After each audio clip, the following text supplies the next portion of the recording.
All right, now we're ready for wrestling. All right. Looks like we got Weyauwega, Fremont, and Ashwaubenon Jaguars today for our duel. And it's going to be a good night. We got a lot of good wrestling today. Quite a full lineup by Weyauwega tonight, which will be good. And the key matchup is going to be at 195. Yeah. We have 2 state place winners tonight. Absolutely. Always look forward to that. Then we have a good grouping of exhibition matches. We as do well. have a good group of exhibition matches. We got 6 exhibition matches tonight as well. Yeah. Following the duel, I believe. And they just did the coin flip to determine which team is going to have choice first here in the second period.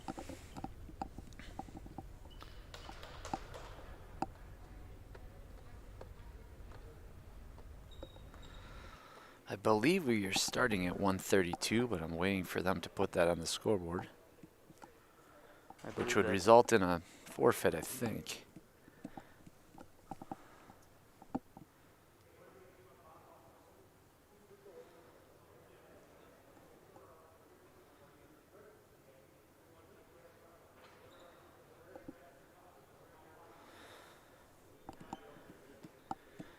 And that is correct.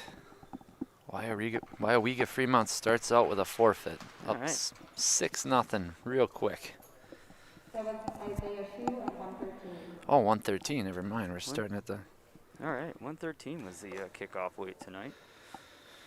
So we're just going to go in order here. Looks like we're going to probably have another forfeit at 120, I'm guessing. Yep. And for all of you tuning in right now that are not familiar with wrestling at all, any forfeit or a pin are 16 points. If you have a major decision, which is 8 points or greater, that's 4. Technical fall would be 15 or greater points. That's 5 team points. And for just a regular win, you get 3 team points. So right now we got Weyauwega at 12 for the 2 forfeits, and Ashwaubenon at 0 for team points.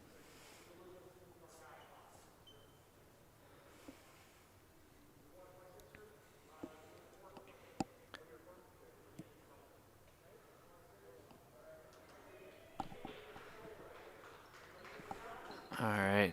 Looks like probably a double forfeit at 126. Ashwaubenon, I believe, is going to move Owen Bowers up to 132. And he's going to wrestle, it looks like, Aiden Kinsey, I believe. That or Danny Wilson, I'm not sure. We'll find out. 132, Danny Wilson versus Owen Bowers. Danny Wilson and Owen Bowers. All right, here we go. Something a little bit different here this year with the virus going around. No handshakes this year in wrestling. Owen Bowers defends that shot quite well there. Nice. And no takedown, and he gets his takedown. He finally got behind. Wrestler has to obtain behind position of his opponent there. He's got to watch himself, though. He's trying to roll through. Yep. Keep those hips down. Oh, he did a great job there. Nice job. He was in a little danger there for a minute. He was very dangerous, and he did a great job of trapping that arm there. Maybe working a arm bar or a wing in there. Owen's doing a really good job up on top, keeping downward pressure to be able to keep his opponent on the mat before he can turn him over.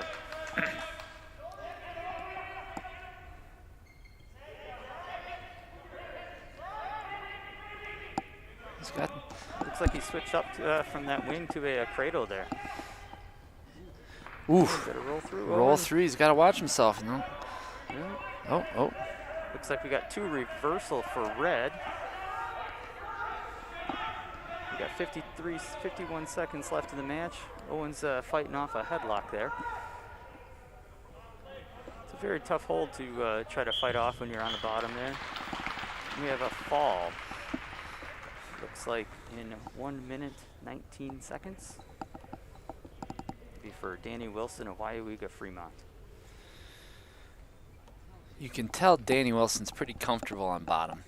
He did look nifty little Peterson rolls. Exactly. No, he looked good. Owen just got a little bit out of position there. Trying to work that cradle, got a little bit over the top and out front, which kind of cost him that reversal there. But that's okay. Yeah. He's learning. He's only a sophomore. But he was a sectional qualifier last year. Owen was at 113, I believe. He's a very good little wrestler. It's definitely tough when you're a lower weight guy, and you move up a couple weight classes Oh, like for that. sure. So it's definitely a big challenge, Yep. strength-wise.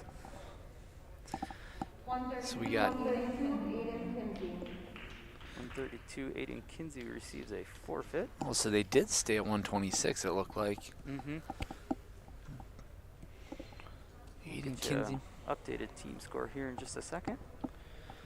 Looks like we'll have a double forfeit at 138, I'm guessing.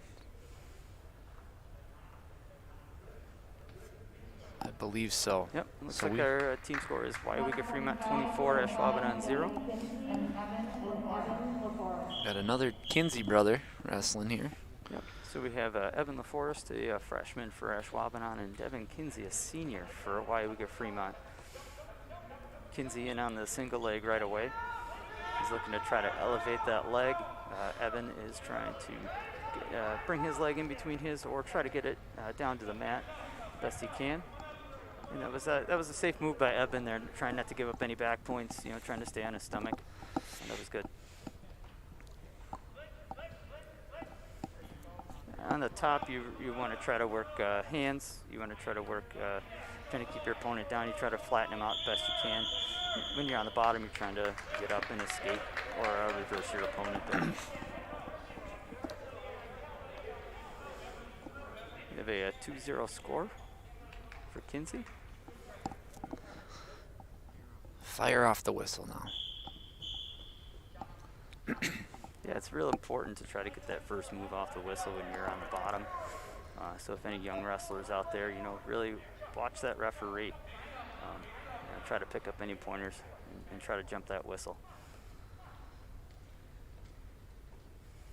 Looks like Kinsey's working in a cradle up on top. He's got it locked. He's got it locked up, and So LaFort's got to break that lock. There you he go. did a good job. Good Yep, job. getting out of that. Stretching out, looking away. Doing a really good job. He's trying to peel that hand. It's a tough crossface, or not crossface. He's got it around his chest, but now he's got that cradle locked up. He's got that crossface cradle locked in. And Evan's trying to do a good job of kicking away and trying to roll out of that the best he can, while he's trying to break the hands too. Oof. We have a fall for Devin Kinsey with the crossface cradle there. That's going to put the team score at 30-0 for Weyauwega Fremont after the 145 weight class.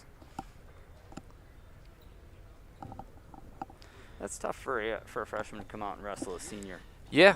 On your first home duel anyways. It is tough for any freshman to be wrestling in those middle weights where you have older kids that are, sometimes cutting down and tend to be, a max strength when a freshman's still kind of growing into himself a little bit. Correct. Yes, definitely. So yeah, it's the middle weights are very tough for a freshman. Yeah. I know Evan's wrestled for a couple of years now, so he's only going to get better for us on the Jaguar side. Absolutely. So Kiernan here, senior. We got at 152. We got Mickey Kiernan versus Ethan Lamoreaux, a sophomore for Weyauwega Fremont. Mickey's definitely a sharp wrestler. He knows what he's doing. I've watched him several different times. Very experienced as a senior. Very strong athlete too as well. Yep, absolutely. I believe he hits the weight room quite hard. We got 2 takedown for Kiernan. Kiernan's a 4-year starter, I believe, from Ashwaubenon. He's been in their lineup for a while now. Mm-hmm. Yeah, and it shows that takedown there. He didn't mess around there. Looks like Kiernan's got that half Nelson in. He's got it in fairly deep. And what he gets the fall. Well done. Well done. Well done. He had very good patience there, taking him over, taking Lamoreaux over for the pin. He trapped that other wrist too. A lot of kids forget to trap that other wrist when they hit that half, and then the kid can roll through the other way. Exactly. He had nowhere to go that time. He did a really good job of tripoding his head, putting his forehead on the mat, so his opponent could not roll him through on that too as well. Even though his arms were locked in on that opponent, but he used his head. You can kind of use your head as a fifth appendage in wrestling to help kind of balance you and stabilize you on the mat as well. So we got Mitchell Opperman for Ashwaubenon and Mason Marquette at 160 for Weyauwega Fremont. Mason is another senior, it looks like. for Weyauwega. They have quite a few seniors in their lineup today. So both wrestlers in the first period, they start off in the neutral position. The big goal here is to try to take your opponent down, get a takedown. Maybe if you can get him into a pinning combination, that's great. Otherwise, hand control is very big off of here, and you see both wrestlers trying to do that right now. Just trying to gain position, move their feet, circling left to right, trying to gain that position. It looks like Mitchell's got a great single leg right there. Good hand fighting finish, right into a single. Finish, Nice. great Nice. finish. 2 points. 2 points Opperman there for the takedown. They're out of bounds. So red will start down, green will start up on top. Got a minute 20 left in the first period.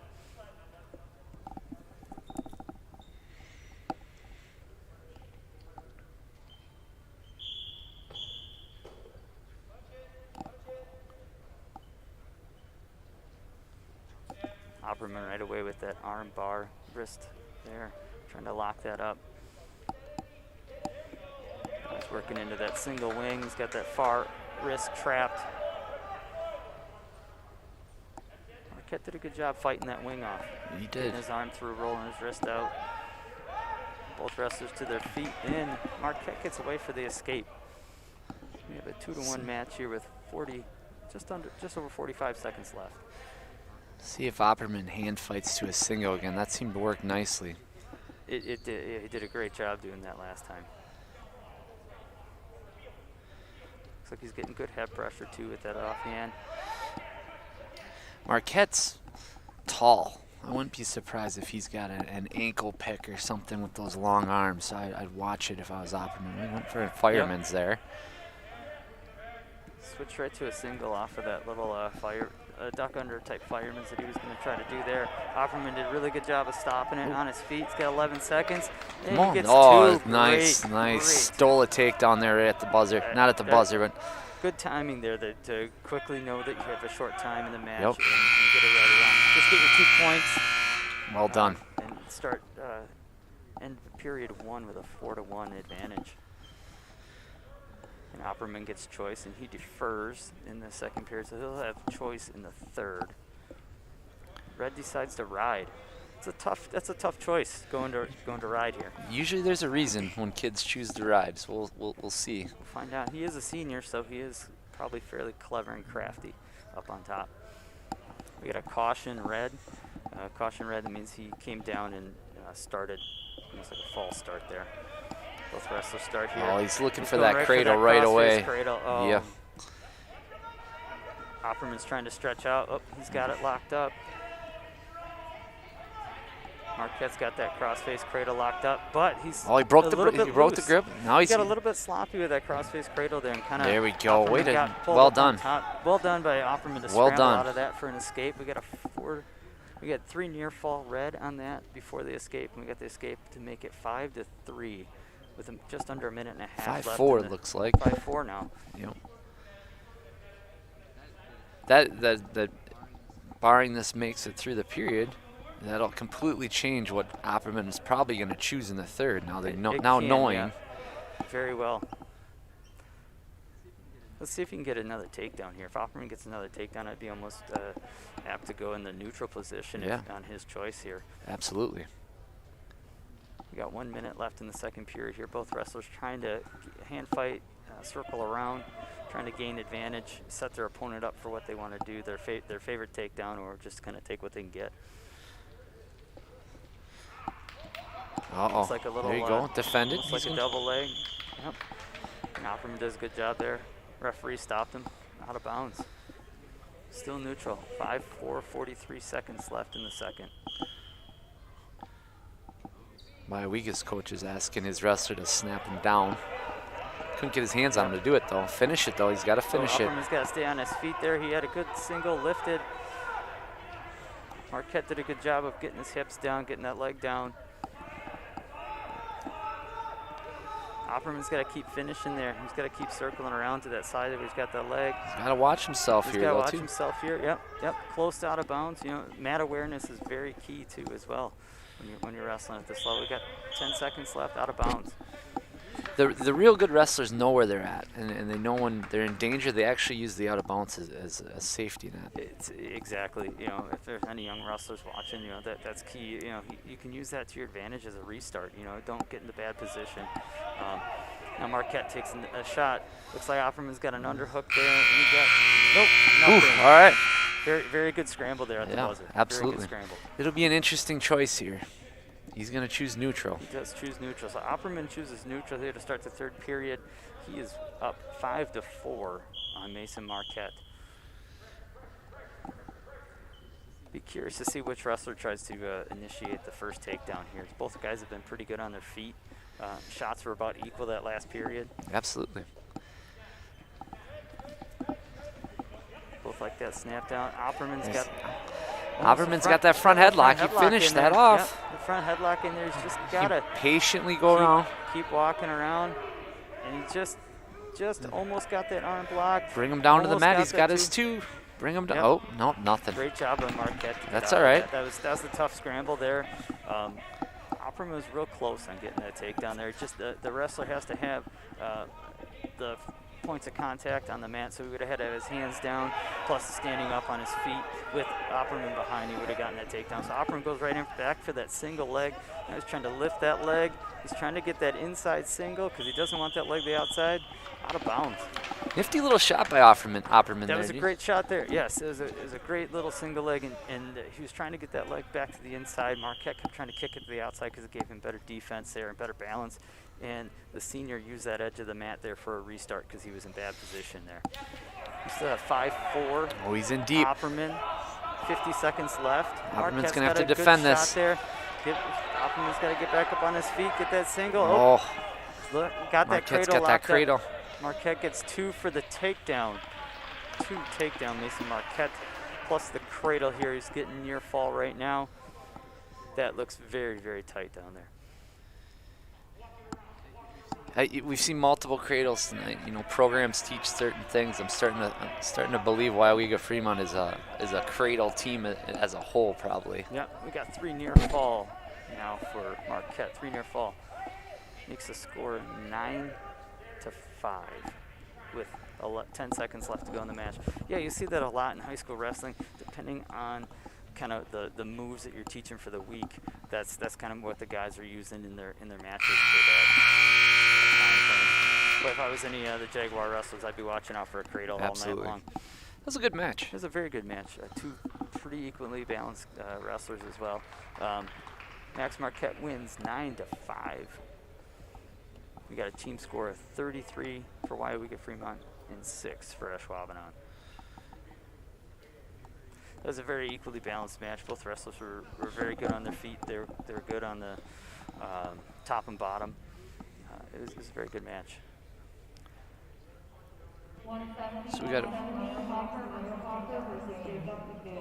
Jacob's freshman. Jacob Mcvean is a freshman here for Ashwaubenon versus a senior in Max Meyerhofer.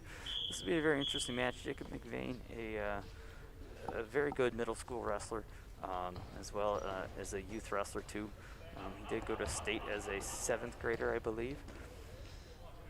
Very good young wrestler. Very strong. This would be a size difference here, though. Did he get the 2? We got the 2, yep, okay. And 1 escape for Mcvean. 2-1 Meyerhofer. Let's see if Mcvean can overcome the size difference here. Yeah, you can tell Mcvean's a little bit shorter. He's a very strong kid, but a little undersized maybe for the 170 class. He might be more of a 160 wrestler, maybe down the road later in the year, possibly. Maybe 152. I don't know, but he looks a little smaller. But you never really know. That's the beauty of this sport is you can't judge the book by the cover for sure. No, definitely. And it's a very tough challenge here for a freshman against a senior in that middle upper weight. But Mcvean's a very good wrestler. He's good on his feet. He's just got to keep moving, keep that movement here. So we got a shot in here by Meyerhofer for outside single. Mcvean counters. Finished it. Takedown for Meyerhofer. Nice job by Meyerhofer there. Yeah, he did a good job of changing directions there. With that head outside, sometimes kids can get that single with that head outside and get scored on because of it, because Yes. they don't finish it, they don't look back, they just sit there. But Looks like we got another cradle coming in here. We've got that. Meyerhofer's got that far elbow trapped with his left arm. He's got Mcvean's right elbow in there. He's working a little corkscrew action here.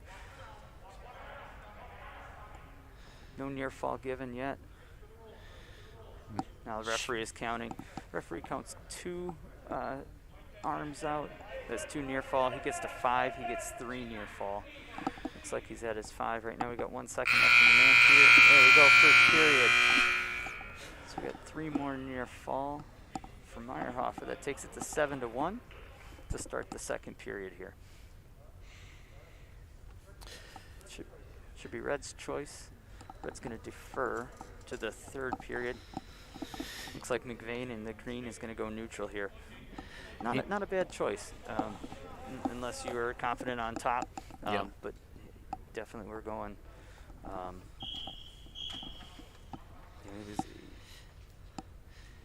Had a little issues maybe on the bottom there. Don't want to give up any more near fall. It's good.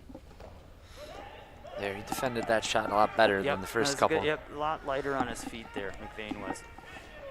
He's trying to pull down that arm.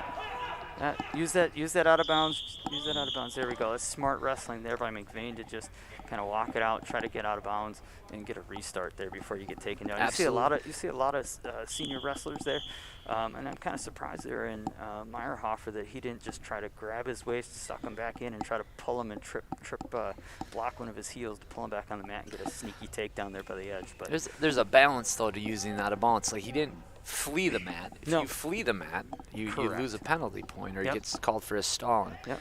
Looks like a little fireman's carry here by Meyerhofer. And he gets 2 for the takedown there. We got 9-1 Meyerhofer, Weyauwega Fremont over Jacob Mcvean of Ashwaubenon. It seems like the fireman's carry is kind Three-quarter of a Nelson here. dying Almost art got a form. stack. Yes, it is.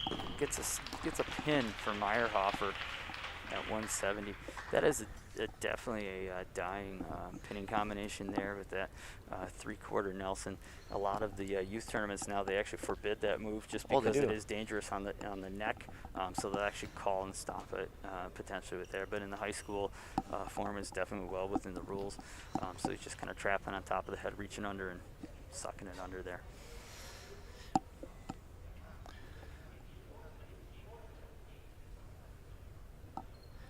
We got 182. I believe we're going to have a double forfeit. Well, they might be bumping.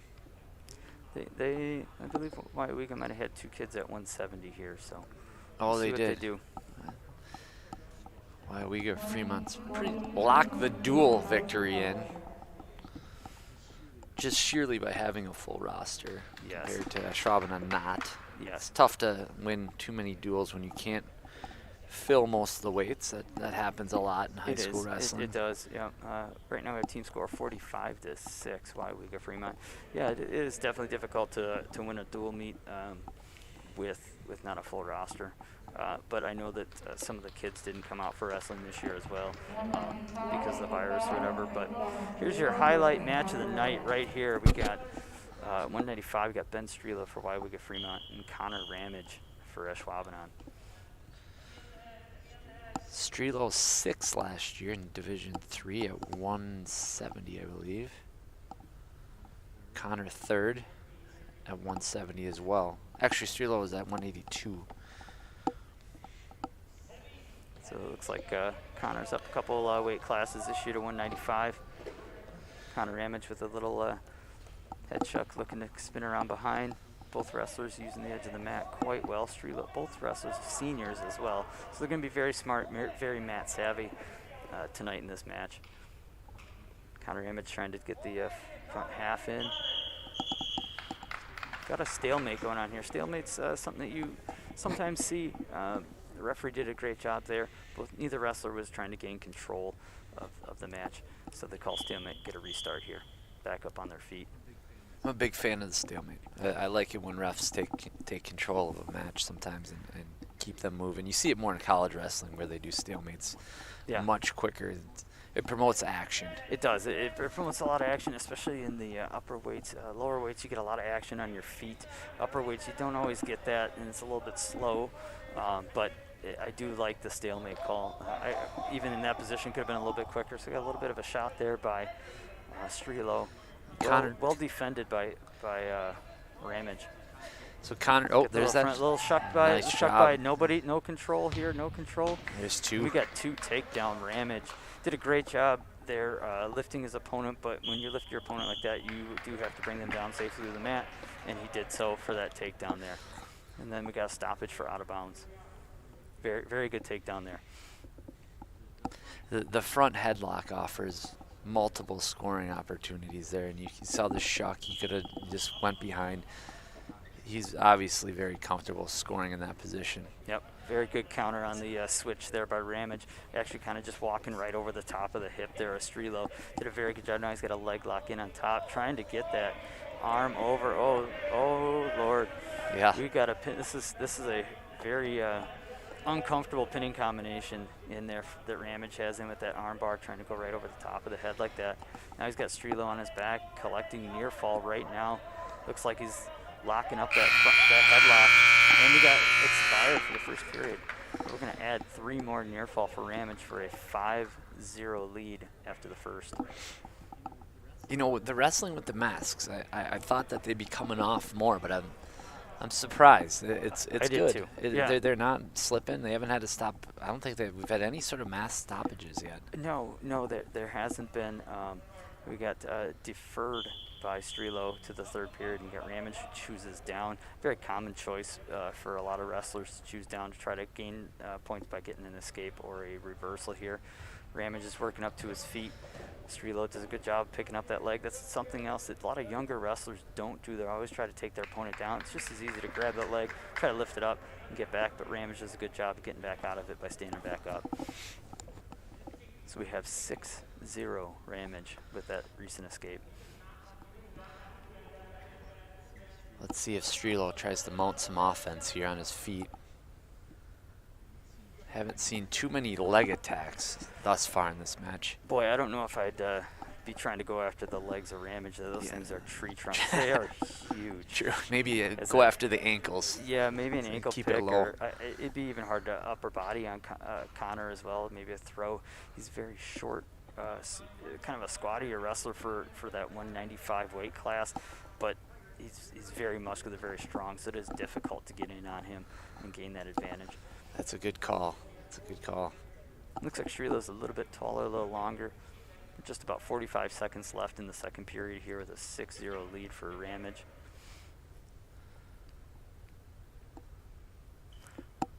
Both wrestlers look like they're just kind of feeling each other out there a little bit. It looks like Strelo is maybe looking for something big here right now, being down 6-0. Neither can really close the distance on each other, it looks like. No.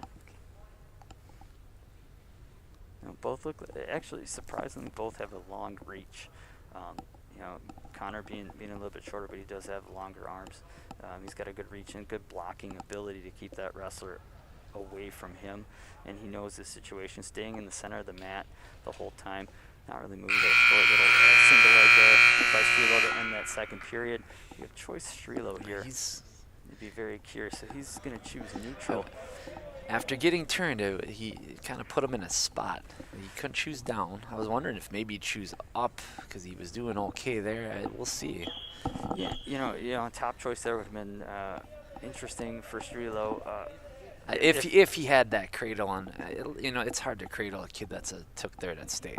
It is, and it's very hard to cradle a guy with that strength down low. Yeah. But I'm surprised he didn't go down, even so, just to even try to get an escape. I mean, he did have a good switch to start off that period there when he got taken down at the end of the first. But Connor did a good job walking over the top. But looks like Strelo's in here with an underhook on Ramage. Ramage is doing a very good job blocking. That's a very good technique by Ramage to block there by just making a fist, balling it up, putting it on the center of the chest and kind of pushing out, making Strelo feel a little bit uncomfortable there.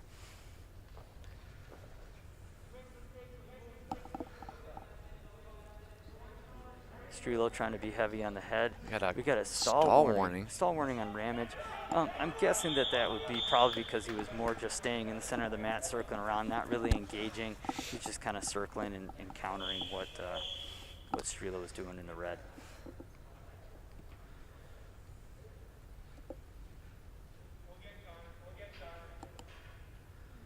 And yeah, I agree with the mask. That it isn't interesting that you think they'd be coming off a little bit more, but I've watched some wrestling various high schools around the area and southern part of the state, and you don't see many stoppages for the mask at all from the wrestlers. They're doing a good job. The headgear keeps the strings on the ears, so it stays up over there. Ramage has got just under 30 seconds left here in the third period as Strelo tries a shot, a little bit too far away on that shot. Kind of a little desperation there. He took it from a pretty long distance. He did. I like that he's trying, though, not just settling on a 6-0 loss. It's very possible Ramage might get another stall call here against him, just kind of a little bit of backing up, playing defense. But you got 6-0 lead.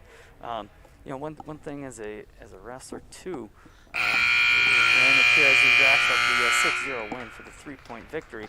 He could have been a little bit more aggressive and try to get that last takedown there, maybe a little head chuck or whatever, try to get the 4-point team point victory here versus the 3-point.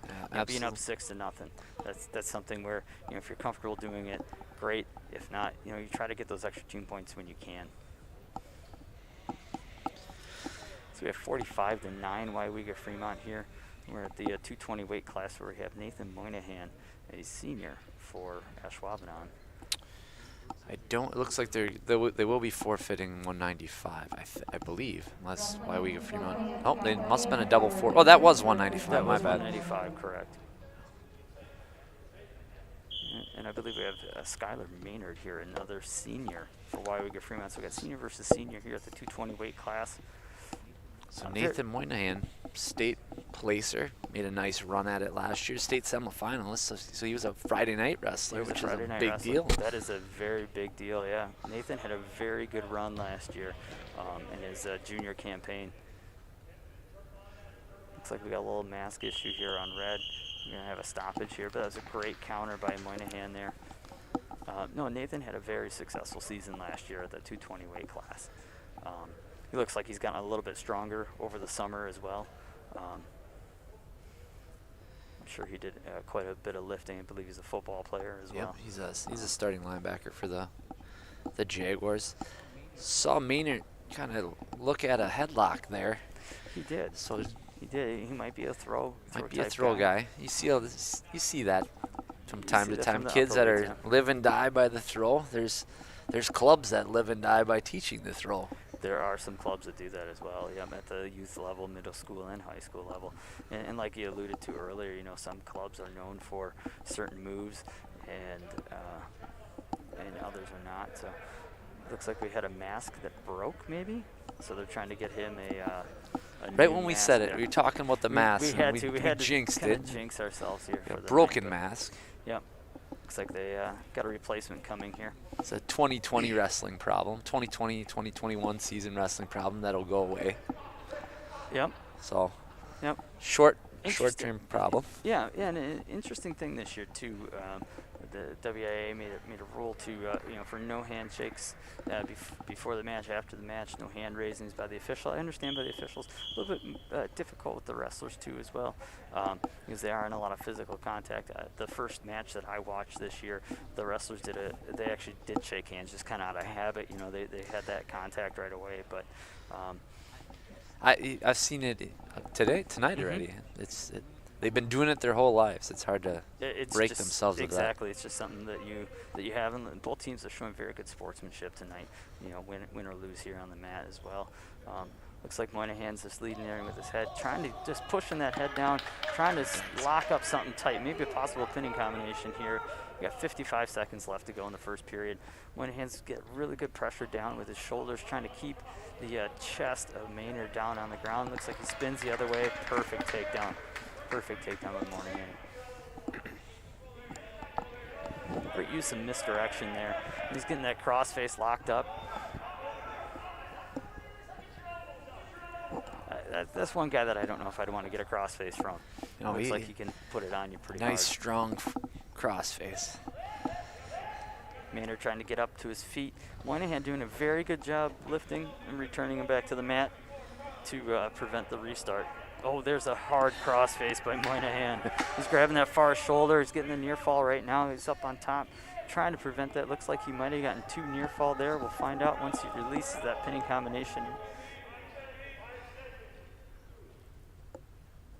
It looks like he did get 2 near fall there. I'll give it to Maynard, though. I mean, after taking a hard crossface like that, he Fought kept right through fighting. that, He didn't phase him at all. Nope. He's battling. Yeah, he fought right through that. And it looks like we got 4-0 to start second period.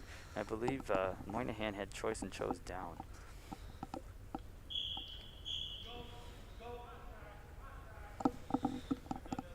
Looks like Nathan's going to the kind of the four post stand up there and gets his escape quick. You see that with some of the upper weights. You see them not necessarily doing the standard stand up where they're trying to explode up out of there, but they just kind of get up on all fours like a bear and just kind of stand up because they're so strong.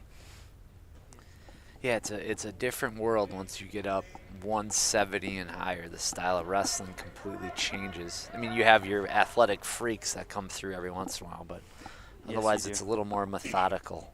Yep. The matches are usually a little bit closer, but I mean, we got a 5-0 lead here from Moynihan. Hopefully he still stays on the attack and tries to score and put up some points here. Looks like he's got that underhook in there. Chick wing. Little throw there right to his back. Puts Maynard right on his back. And for the fall. Well Moynihan done.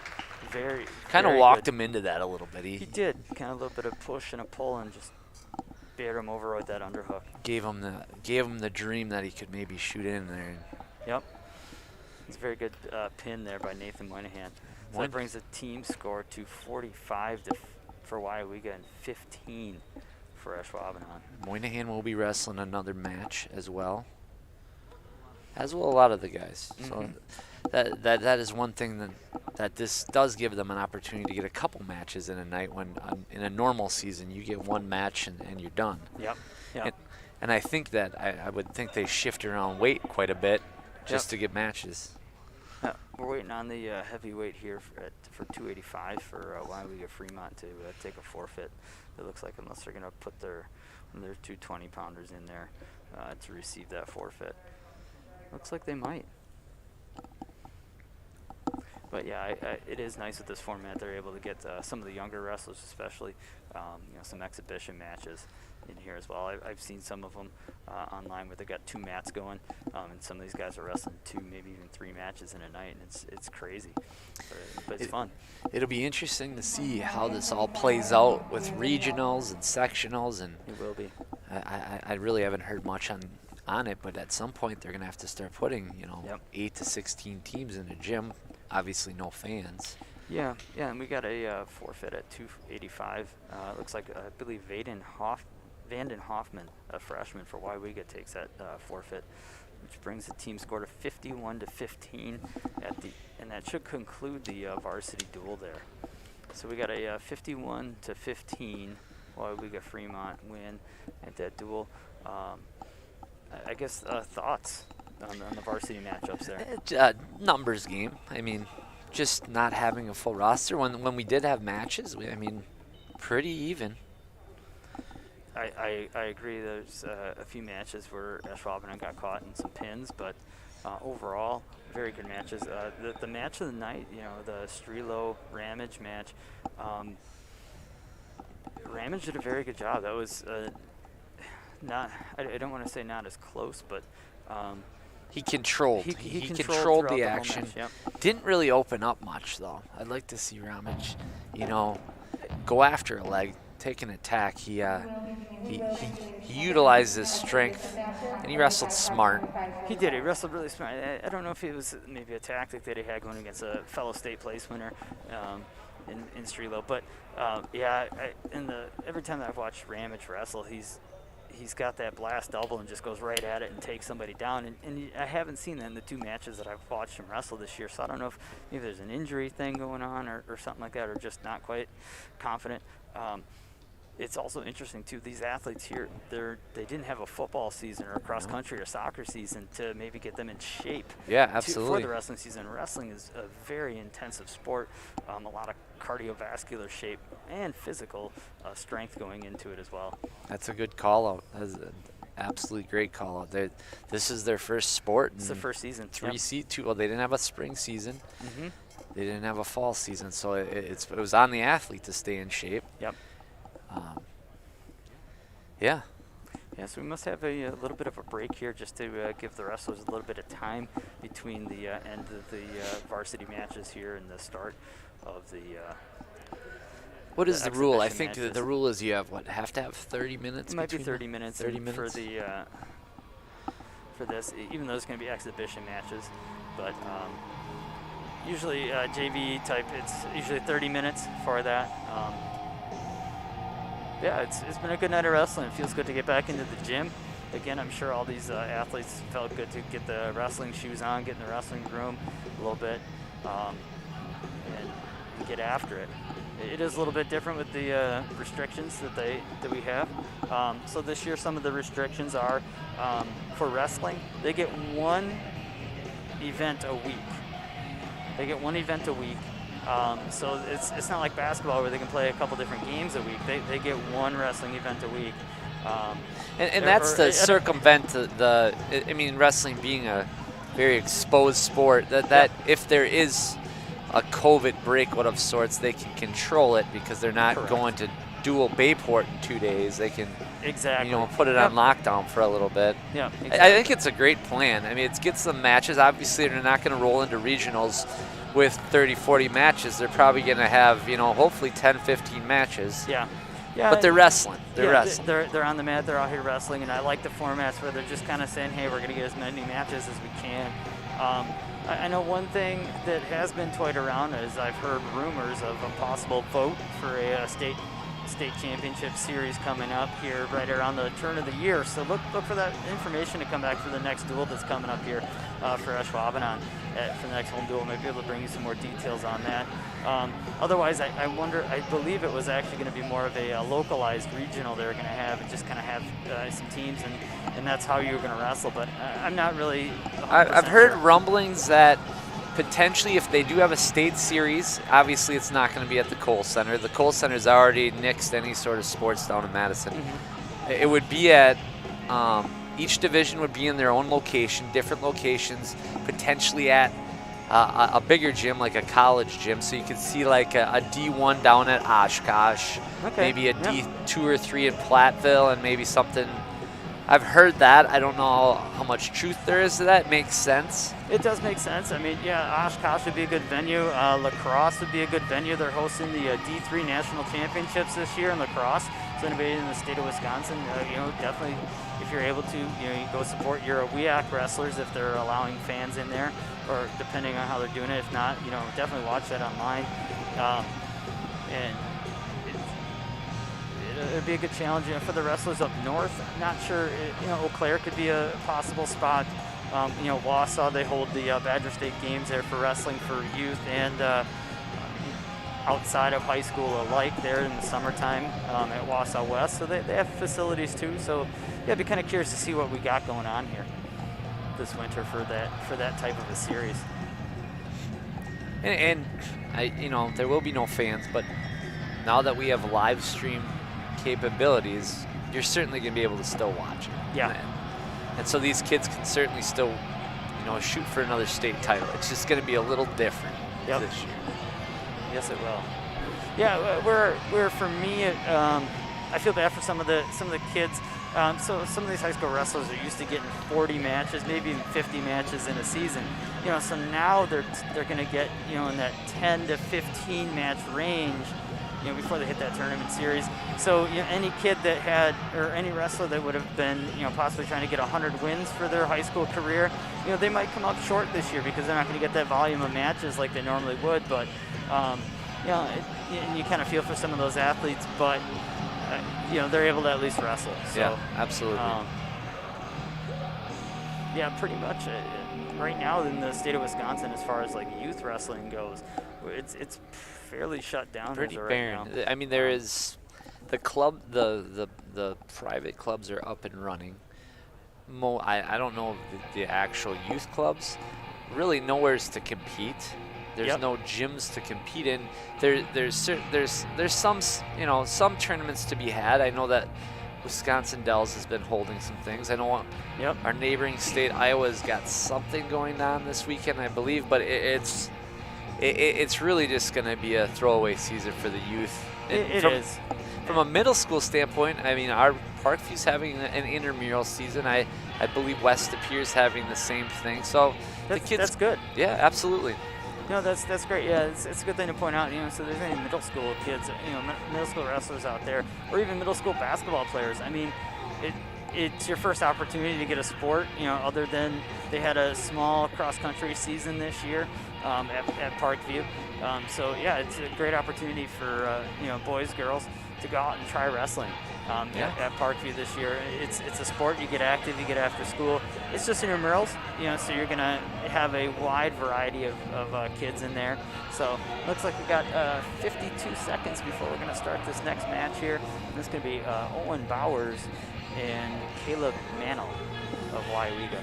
And you hear it all the time if you watch Division I wrestling, and kids start wrestling 6th, 7th, 8th grades when they're first exposed. It's certainly not a sport that you have to start at a real young age. I mean, you hear kids that don't start wrestling until high school, and they get it. They just figure it out really quick. Yeah, wrestling's a tricky sport. Me as a youth coach, I always tell parents don't get frustrated ever. I always kind of see it as a 3-year process. Usually right about the 3rd season for a wrestler, they start to get it and they start to get comfortable with the movements. They know they kind of understand things and understand kind of what your coaching and philosophy and just kind of a overall gamesmanship of wrestling. Yeah. A lot of it is kids figuring out their own body and how to use their hips. Exactly, and that's where as a middle schooler, that's a very awkward time to start because they're growing so much, and it can become very up and down.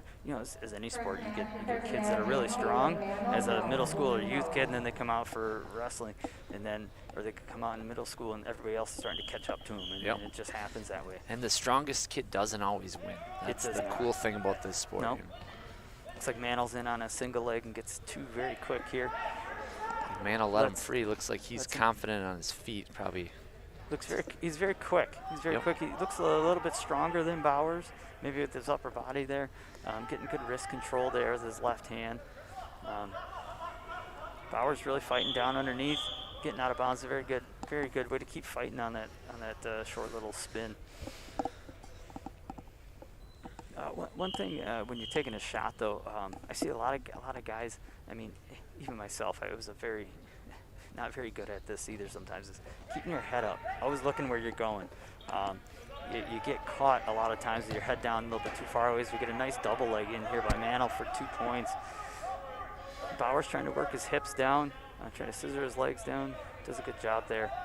Avoid that pinning combination.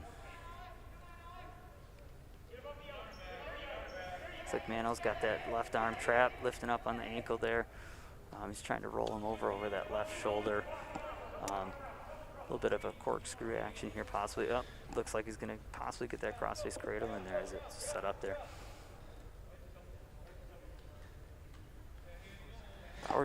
So in a normal duel, when you have multiple wrestlers, or in this area, Ashwaubenon doesn't have too many, you would have probably seen Mantle, I would guess, bump to 132, and then Kenzie go to 138.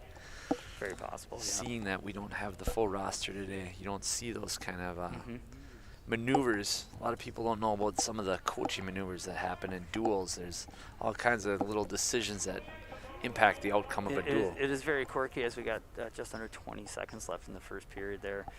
Mantle getting good hand control up on the top. Bowers trying to get out of there, but you're right. That's where that coin flip in the beginning is important. And as you make your choice, it goes every other weight class as to whose wrestler has to be at the table first. So that's where that gamesmanship and kind of the coaching strategy takes place there. It's like Green's won the coin flip, and Bowers chooses top. Chooses to ride there. That's a good choice, I think. We haven't seen Mantle on bottom. I mean, maybe he can hit a think that's a cradle, good hit choice. something. Yep. Looks like Mantle's trying to clear that arm there, trying to get that stand-up going as he gets up to his feet. Finally there, Bowers trying to bring him back Good down. mat return. Good man return there. Way not to lock his hands up. As Mantle kind of gets that little switch in there. So he got back down to the mat. He gets his reversal. Mantle is up 6-1 here in the second period with just over a minute and a half left to go. Looks like he's working in a There's near that side cradle with his head in the side, getting it locked up. Bowers The doing a good job. Weyauwega cradle, we'll call it tonight. Just tonight. That's a great turn. The Weyauwega cradle tonight. But Bowers did a good job of hand control and trying to fight that off of his head there and really breaking free there. Looks like he's trying to work his hands inside. As a top wrestler, you want to kind of block on the inside with your elbows. You'd rather have your opponent's arms outside of yours and not underneath you and on the inside, and your arms on the outside. It's a little bit easier to control. Looks like Mantle's working in a half Nelson in there on top, trying to push Bowers' head down into the mat. Just inside of 45 seconds.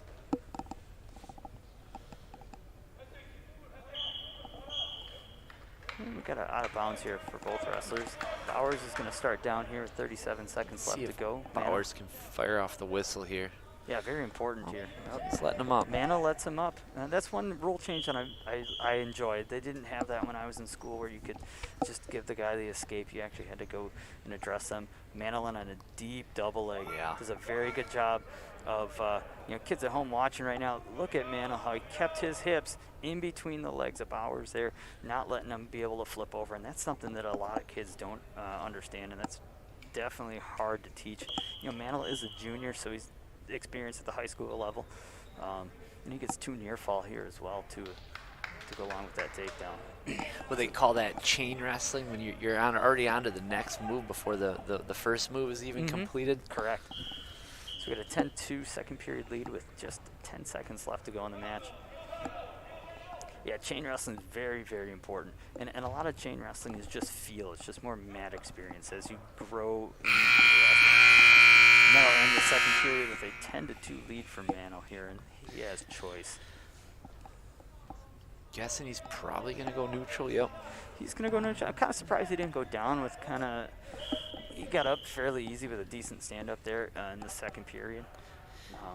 And it being an exhibition, you never really know. They could be working on something. Yep. Does a very good outside single there.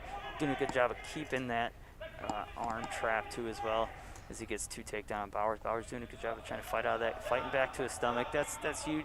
Any kids watching at home, fight to your stomach. If you end up being on your back at all, you got to fight to your stomach. We got 3 near fall there as we got 15-2 for a score now. 3 more points. We're getting close here. We got 2 near fall. 7, that'll end the match. There was a technical fall, which is a 15-point margin or greater for Mantle. That's 17-2. Very, very good match. Mantle's tough. It looked like between Wilson and Mantle, they're set up nicely. That's a good wrestling room right there. There's 2 good partners. Both of them. You hear that. You see that at state a lot too. You see 2 state qualifiers that are right near each other because they push each other in the practice room. So exactly. Yeah. You see a lot of real close wrestling there as well. So we got Eben LaForest for Ashwaubenon, and we got Ethan Lamoreaux for Weyauwega Fremont. And yeah, to your point there, Aaron, that was perfect. You see that a lot of times where schools will be good in about 3 or 4 weights, and then there might be some space. It's very tough to have a solid lineup, but yeah, you do see that in a lot of wrestling rooms where if you have one good person, they make everybody else better around them. Yeah, I always wonder that when you have a kid that, a lesser program that has a state champ. Who's that state? He's got to have a lot of discipline to be training on his own. A lot of times they go to private clubs. Yeah, now the private clubs in the state of Wisconsin, they're growing very rapidly. I know, early 2000s, late 90s, that kind of stuff. Even in the 2010s, as we got a nice double leg and a lift, Real and nice brings them double down leg. safely too as well to the mat. done there by Lamoreaux for the 2 takedown. But yeah, the clubs for the more experienced wrestlers, you find them going off, but you do see a lot of encouragement for them to come back and participate with their local clubs as well. As LaForest is able to get out of bounds and get a restart going there. He's going to let him up. Yep, looks like Lamoreaux is going to let LaForest up here for an escape, and they're going to start right now neutral. We got around 40 seconds now in the first period. We got a 2-1 score there. I wonder if he's going to try that double leg again.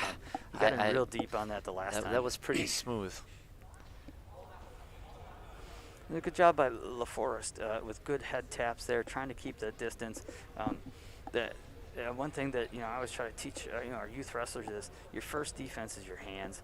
I mean, that you can hold somebody as far away as you want with your hands. If you get your hands inside, you get kind of more T-Rex arms. Then you kind of get to that point where they can get inside and get in on you. As Lamoreaux does a really good job with that takedown there. We're going to end the first period here with a 4-1 lead for Lamoreaux as we flip the disc.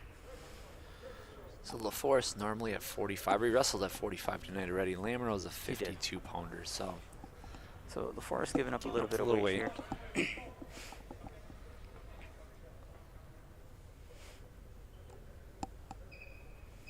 Looks like LaForest chose down there after the defer. Great stand up by LaForest. That was perfect burst off the whistle right there as he got up. Wasn't able to successfully complete that stand up there, but that's perfect. You'll see some of that's where a freshman, I think, in this instance, might not have had the mat savvy to, one of my favorites was you get a stand up and you're getting driven out of bounds. As soon as you get close to the edge, stop, try to do a standing switch or something like that so you can try to score those points and get that reversal versus trying to just get out of bounds there. As he was getting driven out. It's very difficult to do, but if you can, that's great. But he did a very good job there on that stand up. Looks like LaForest defended in on that double single. perfectly. Almost scored off the defense. Mm-hmm. Yeah, you see a lot of freshmen that are not comfortable going on bottom at their freshman year, and then senior year it's a piece of cake. They're an instant 1-point escape. It's just an evolution of confidence. Yep. Yeah. When you're wrestling on the bottom, just try to be good at one move. Get that one move that nobody can stop, and then you can try to work, and then just keep evolving your repertoire of moves off the bottom. And like you said, chain wrestling. That's one thing that freshmen don't quite understand when they're on the bottom, is just that active chain wrestling, putting moves together. You got to stay in constant motion, because if you're in constant motion, it's harder for them to lock you up in that pinning combination. Both wrestlers trying to get a little bit of hand control here. Looks like LaForest might be a little bit on his heels there, a little flat-footed, but he's getting good motion there. Oh, you never want to turn your back, but that's all right. That's right. He gets away with it with the lengthy separation they had there as we approach 30 seconds left in the second period. For getting taken down rather quickly, LaForest is wrestling pretty tough. He is getting more comfortable with the match. Yeah, absolutely. And sometimes that happens too. The longer you can hang into a match, sometimes the more comfortable you can get as Lamoreaux elevates that single leg takedown with the leg trip there to get the 2 takedown for a 6-2 lead. Grammy roll attempt. You don't see many Grambies, but that was a very nice Gramby roll attempt there. See, there's that standing switch that he was trying there as we got 0.1 seconds here as it went out of bounds. But that was a great job, like we were talking earlier, approaching the edge, hit that standing switch, trying to get something moving there. It doesn't hurt. Now you'll probably see Lamoreaux here try to hold him versus giving him that single point.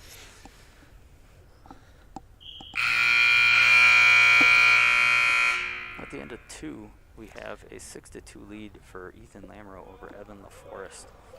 Lamoreaux goes down. Have not seen LaForest on top yet, so we'll see.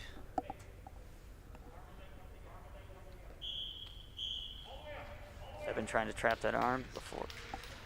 And we got an escape for Lamoreaux here. Getting them out of there. A lot of wrestlers nowadays, you kind of see more of a stand-up, trying to get back to neutral. They're a little bit more comfortable wrestling in the neutral position than they are top or bottom. There's that Good double leg again. with a little lift there by Lamoreaux. Very, very nice double leg. Great change of levels there as he exploded through. That picture perfect right there. We got a 9-2 lead.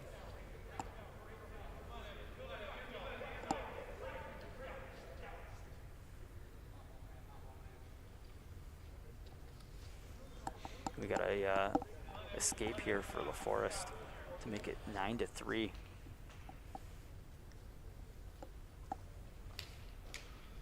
Good defense there on that double leg takedown by LaForest, kind of feeling that pressure change and the drop in levels.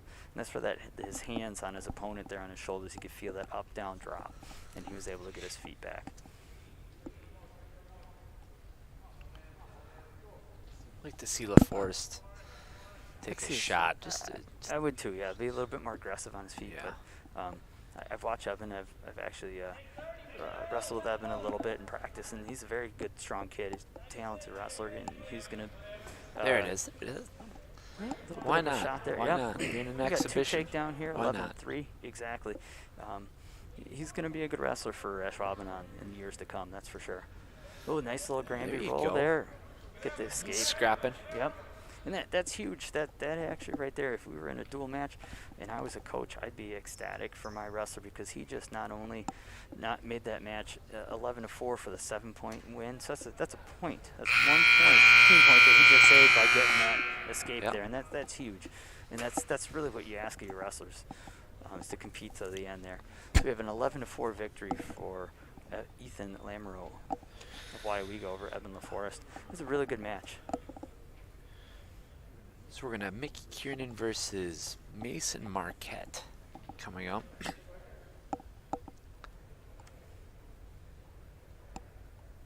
And Kiernan bumping up to 160 here. So giving up a little bit of weight. And that's something that with that last match there, Evan, giving up a little bit of weight there, that can mean a lot, one weight class even.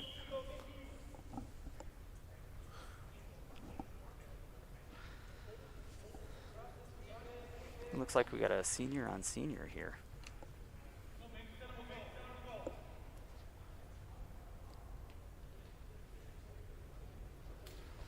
Both victorious earlier tonight, I believe. I believe that you're correct. Both wrestlers kind of feeling each other out here, a little bit of movement, couple fake shots, hand control, tapping on the head. Kiernan doing a good job there of grabbing that wrist off of his hand and trying to get something a little bit nice shot. Outside single. He's got to pull Kinda back doing onto the a little mat. bit of There high you C, go. Perfect. Well done. Great high C change right there off that outside He's single gonna get for a 2 cheap suck takedown. back here? He Nope. did not get any back points there. But very, very good job by Kiernan to try to just hold him tight and try to tilt him back there as they were going off the mat. Yeah, good mat awareness. And that's where that senior wrestling comes in right there. Absolutely. Plus, he's had a very strong wrestling room to wrestle against the last few years. Several state qualifiers and place winners that he's probably wrestled with in the wrestling room that have since graduated. Kiernan with a good little tight waist there. Cross body lock, and he's going with the wing. That bar. He's got that wing in there. 43 seconds out of bounds with 41 seconds left there. Referee was doing a good job there. He'll probably call potentially dangerous if you get the wing up in on your feet and you're trying to take people over. They see that's potentially dangerous, which would be just a restart anyway. So, but Kiernan got out of that right away. Got to try a little bit of a switch there by Marquette. Successfully defended by Kiernan. He's got that arm trapped. Kiernan's got he's got the arm locked across the backside there. Trying to work a tilt. Got 10 seconds left here. 2-0 lead for Kiernan.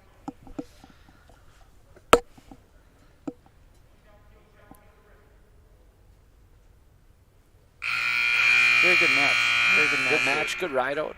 Yep. Didn't give a cheap escape at the end. Red wins a toss and defers. I'm happy high school Who's gonna wrestling go down? does not have riding time. Yes. You see in college wrestling, guys will just ride, because in college, if you ride for over a minute on your opponent, you get a point, which leads to some pseudo stalling in some ways. Good stand up there by Kiernan. Even though his arm was trapped, he still kept staying with it. There, yeah, I would not like riding time in high school wrestling. It would just be too much stalling up on top and not enough activity. And these guys need to keep going with that activity there. Yep, agreed.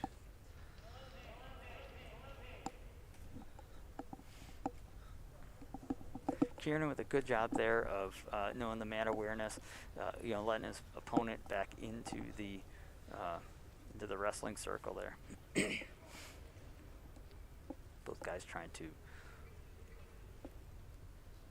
get leverage, get their position. I'd like to see Kiernan secure another takedown to at least go up 5, because you never really know. You always want at least a 5-point lead in case you get thrown at the end. Something crazy happens. Looks like he's working that front headlock into a cradle there, right on the edge of the mat. He's got to try to suck him back into the mat. You hear Coach DeClean yelling to pull him back on the mat there. He's unsuccessful, but that's okay. It was a very good front headlock to cradle try there by Kiernan.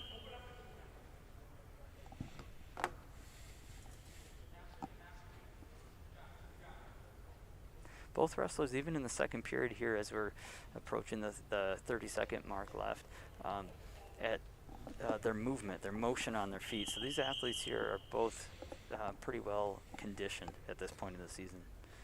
Good match. Surprising for early. Good match. Really, it's a good match. A 3-0 lead. I mean, it's still anybody's match. Yep. Anybody's match here for sure. We got 30 seconds left in the second period. Both wrestlers starting in the neutral position.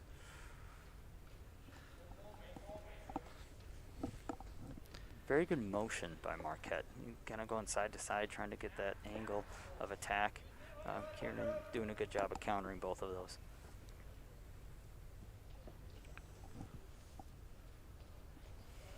Kiernan got a good underhook in there, trying to get tight, trying to get it tight, trying to elevate him. Now go to the front headlock, working that cradle just like he did off the other side of the mat. Was unsuccessful there right at the end of the period there. That was a great use of that front headlock, going right to that cradle like he did on the other side of the mat. We got Red's choice here. Red's Choose go bottom, down. get your escape, get your takedown. It's tied. If that happens, that's the recipe to getting back in this match for Marquette. Yep. Wouldn't be surprised him trying something real quick off the whistle, as he tried that stand up right away. Kiernan defended that real well. Yep. Arm chop is a great way to try to catch that wrist off that stand up, and he had the forward pressure to kind of bring him right down. It's kind of like a table. You take away a leg of a table, it can tilt and lean that other way. So that's very. Ooh, he's got that. He's got that wing in. He walked it right over. Kiernan is getting near fall right now. Did Settle a very those good hips. job of settling down. Marquette with a very strong, very strong young athlete. So we've got 3 near fall here coming to Kiernan. Once he breaks that pinning combination there, we got 3 near fall Kiernan for a 6-0 lead. So there's that plus little 5. Scramble, yep, little scramble right there. And Marquette got free for an escape. We got 6-1 as we just get inside of 1 minute of the third period.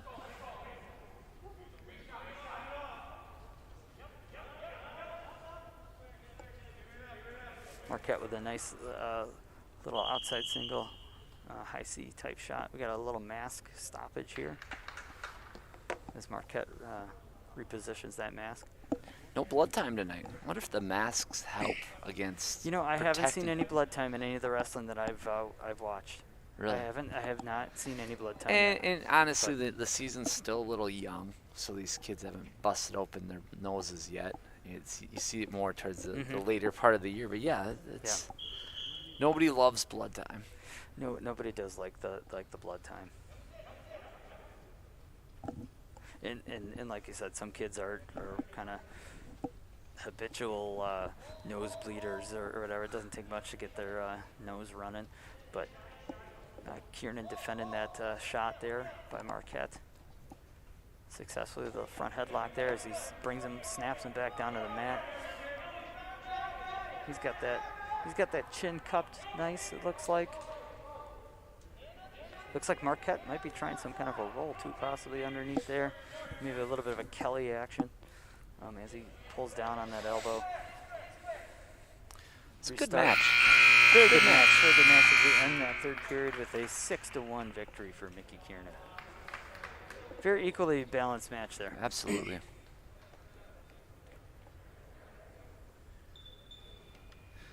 Mick looked good. He's looked good tonight. He's wrestled very, very well.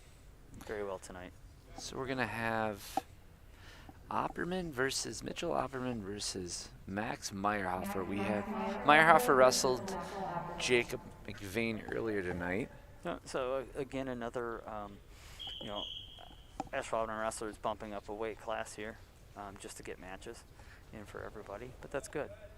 They get that second match.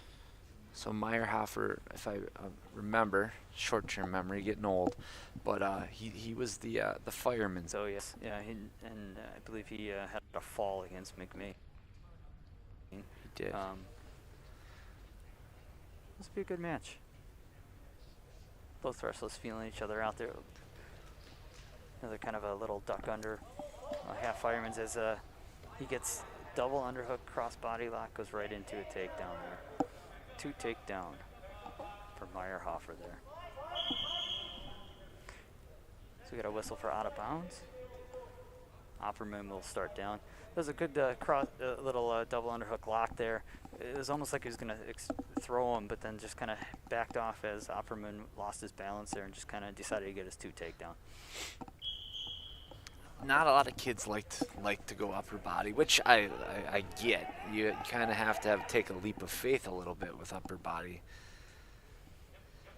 Got to be very strong as Meyerhofer gets that elbow in there and does a little bit of a corkscrew action, and he settles in nicely.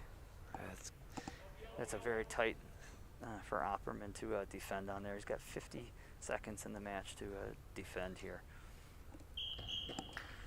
We've got a fall in the first period. Looks like it's going to be 1-13 for Max Meyerhofer. That was in very tight too. Once the guy gets a headlock in there, it can be real tight. And guys that know how to pin, and there's really nothing you can do about it. Once they lock it in, they don't make any mistakes. And that was the second pin for Meyerhofer. Yeah. Very, very comfortable. Getting in a pinning combination, and he took his time, didn't rush it either, and got it in tight.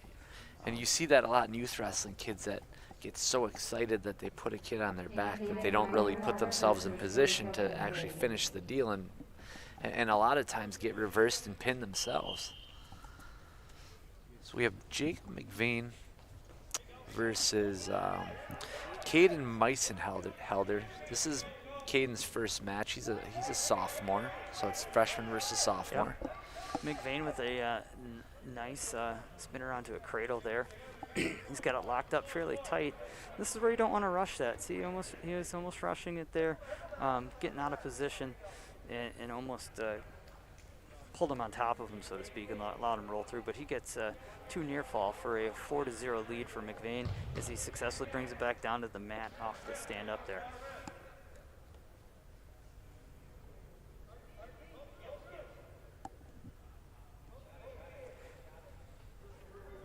We got a release there of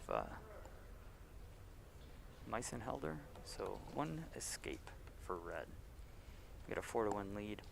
One actually interesting tidbit, I believe Jacob Mcvean is a fairly accomplished diver in the swimming world too. Really? As well. So yeah, so he's got some guts on him. So I wouldn't be surprised if he once he gets comfortable wrestling in high school to start going upper body, making some throws and stuff like that, just because diving is a very gutsy sport. Well, you hear about kids that grow up doing, I mean, it's not quite the same, but doing gymnastics that end up being good at wrestling. Yes.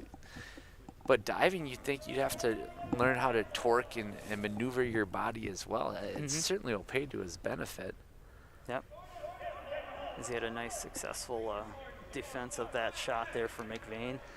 Still didn't have any points. Now he's got 2 there, it looks like. 2 takedown for Mcvean as he was able to spin around. A little mask stoppage here. Actually, I think this is the kid that it ripped on earlier, maybe.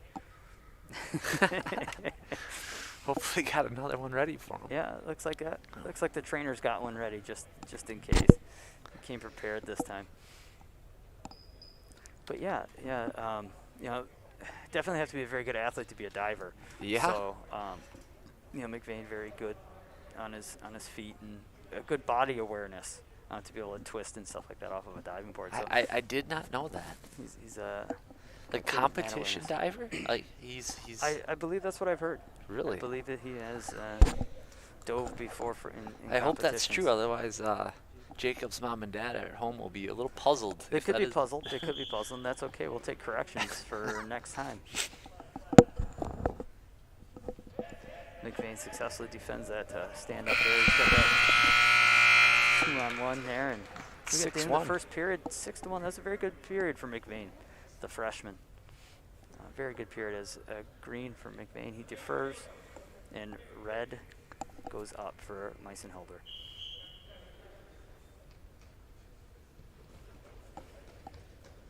Does a great snap down by Mcvean there, getting that front headlock right to the cradle.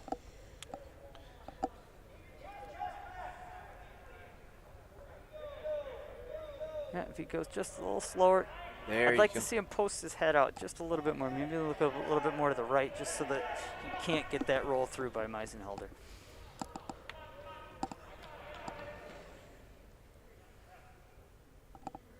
We got 2 near fall out of that cradle sequence there.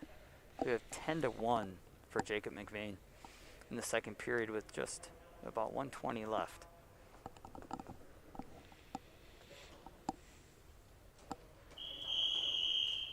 Both wrestlers go out of bounds.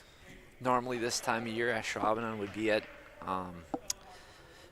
Oshkosh on the Water. That would a 64-team 2-day tournament.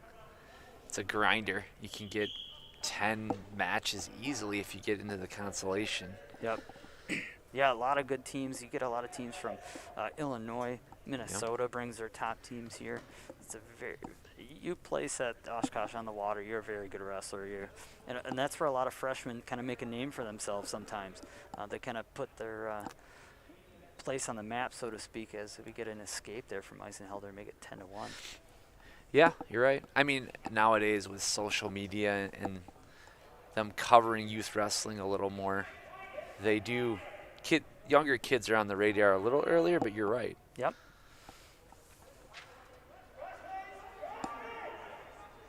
We got a 2 takedown there for Mcvean. Did a good job, and he got the takedown there because he was able to get his left leg around the hip, even though his opponent had that leg there. Oh, he's got to watch himself. Mcvean got a little bit too far and got his head sucked under. He's got 13 seconds to fight here as we got a reversal for Meisenhelder.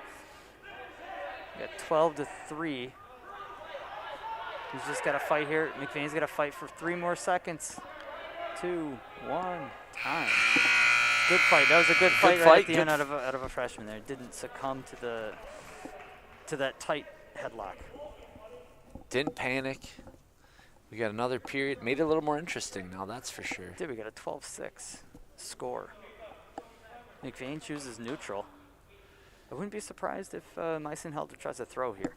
But hopefully, maybe Mcvean's going to try that snap down right to a cradle again. That's been very successful in this match. Shouldn't it be 12-8? Wasn't it 12-3 and then he rolled through and It got might have been 12. It might be 12-7 because I thought it was 1. Because it was 10-1 and then it seemed like it was 10-1 again because he had 2 escapes. I thought to start. I think he's going to have we'll see. 7. Okay. So that's where that 5-point difference plays a factor. A throw to his back, we're tied up. Exactly. So if I were Mcvean, I would be smart but still be aggressive. Yep. Still try to score. So we got a 12-7 adjusted score here to start the third period as Mcvean for Ashwaubenon chose neutral. And that was a great stop on that attempted fireman's carry there by Meisenhelder. Mcvean kind of held him in there and just kind of bowled him right over to his back as he got the 2 takedown to make it 14-7.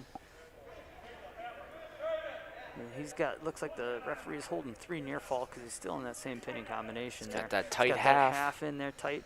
Now's where, as if you're Mcvean, you want to go slow and maybe walk towards his head a little bit. He's trying to go more towards his left. If he went to his right a little bit there, he might have had a little more success. Get that shoulders, get that chest right into his shoulder and try to drive him over. Just be patient with it.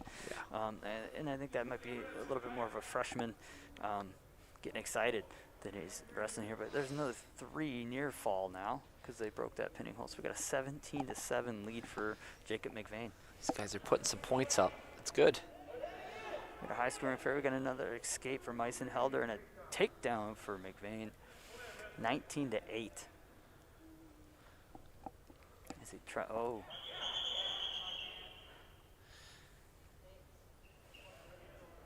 Something we haven't seen yet tonight is a technical violation. We got locked hands on Mcvean there as he was, as Meisenhelder was reaching back there. Mcvean was around the waist, had locked hands.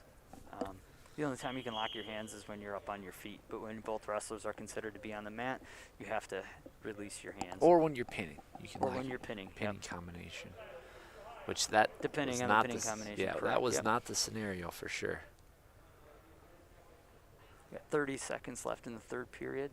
19-9 is the score for Jacob Mcvean.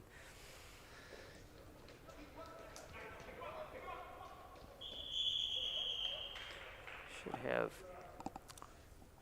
one escape.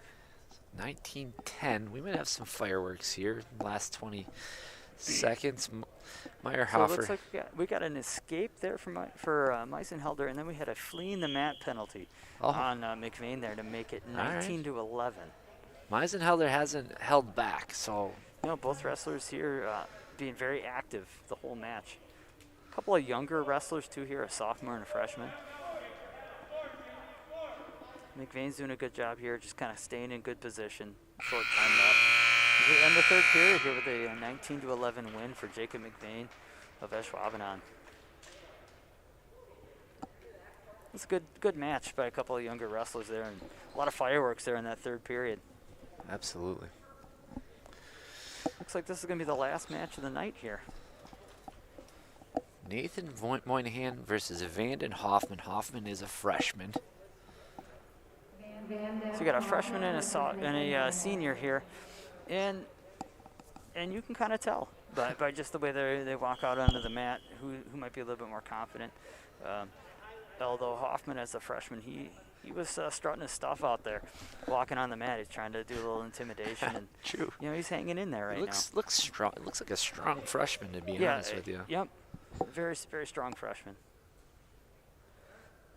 Another one of those younger wrestlers too at the upper weights that maybe a little bit shorter than his opponents, which actually works to their advantage because it's a little bit more awkward for those taller wrestlers. It's harder to get underneath you. It's harder to get in at you because you can kind of keep your longer opponent at bay.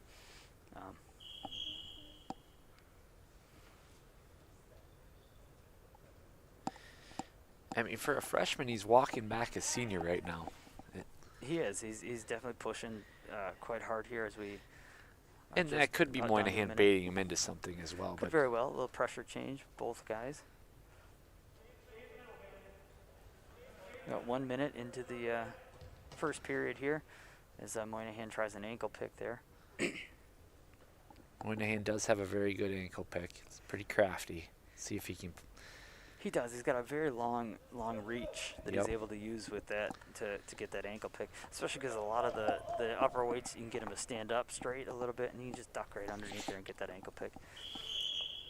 You see a lot of big kids, real big kids at these upper weights. You see a lot of kids that end up being D1 football players that go out for wrestling. We got 30 seconds left in the first period, so yeah, any football players, wrestling's a great sport to get into, especially middle school, early high school kids. Personally, I'd encourage you to go out for it. Absolutely. It teach you leverage, teach you how to tackle a little bit better. You'll see a lot of good wrestlers know how to tackle better.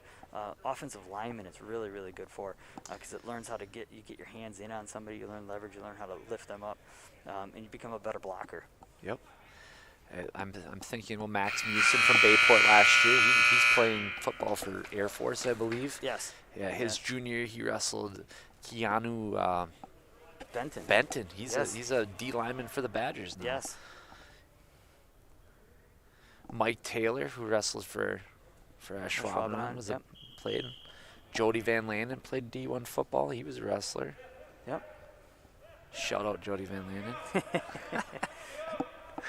We got an escape here for Nathan Moynihan as he started the period down. No, I know the offensive line coach for the high school, Ted Velliser, would be very happy to have all of his linemen out for wrestling. Absolutely. We'll look at Alec Ingold, fullback for the yep. Las Vegas Raiders, state champ for Bayport. You see it all the time. I mean, Stephen Neal from the Patriots. Yeah. He didn't even play college football. He wrestled. He's a world champ. Then he had like a 15-year NFL career. Very methodical match thus far here. It is. We got a 1-0 lead, and it looked like Moynihan was asking the referee for stalling on red there. But to tell you the truth, as a former referee, I don't see either wrestler doing a whole lot on their feet right now. I'd like to see a little bit more action from both guys. The only reason why Moynihan may get a stalling call here sooner or later is because there's just a lot of forward push from red, not a lot of changing his levels. But the freshman doing a really good job of defending on his feet here as we are just approaching the 45-second mark left in the match in the second period here. Yeah, definitely don't want to see this match decided by a stall call, especially when there's no points on the board thus far. Yeah, not well, an there is exhibition, one not an nothing. exhibition match. I really would hate to see it. You hate to see it in any match. It was a good snap down. See if you can finish that. Snap down. Moynihan's got oh, nice seconds. Good misdirection there. Absolutely. That's something that you don't see enough in the upper weights is a little misdirection. They really kind of just keep circling that one direction, but that was a great use of misdirection there. Light on his feet, Moynihan was. He's got a 3-0 lead on Vanden Hoffman. We got 5 seconds left in the second period.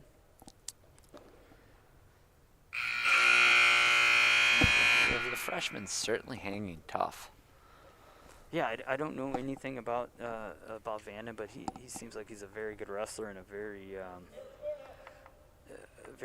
might have been a very accomplished youth wrestler. It looks like. I mean, he's taken a kid or a guy that got fourth at state in Division I at 220, and he's 3-0 into the third period here. Absolutely. Hasn't backed down. No, he's not afraid. Definitely not afraid. You see Moynihan kind of imposing his will on him a little bit. Yeah, Moynihan imposing that, getting the stall call there. And the reason why I got the stalling is because Hoffman didn't try to circle back in. He just kind of kept getting pushed out. But to me, that's something that I'd like to see Moynihan move a little bit more left-right instead of direct push, just because he can get a call for stalling too by just pushing him out of bounds like that too as well, because he's not initiating the action. I thought he was going to keep that ankle pick there and almost cradle him. Don't beg for the stall call, Nathan. Yeah. Don't beg for it here. Just wrestle. All right, Let's see that ankle pick. Let's see it right now. Yeah, he had that nice front headlock in with the ankle pick, and right before they went out of bounds, and he gave it up there. You might see a throw here with that overhook from Moynihan.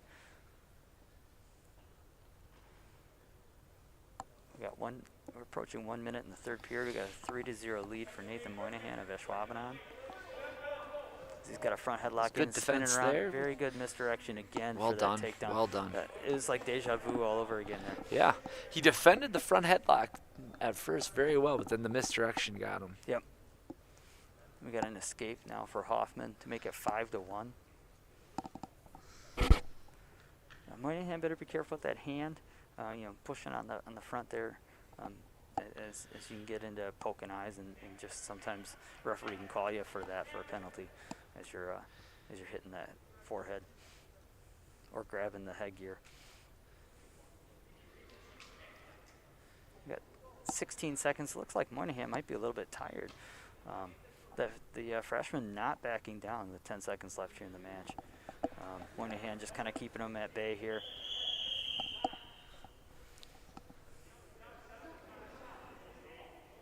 We got 5 seconds left here in the third period.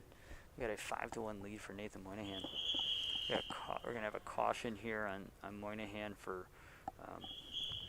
going too close to the whistle there. Now you got a little fire under him here. Holy cow! Well, that will conclude the exhibition matches. That'll conclude the wrestling, I believe, for the night.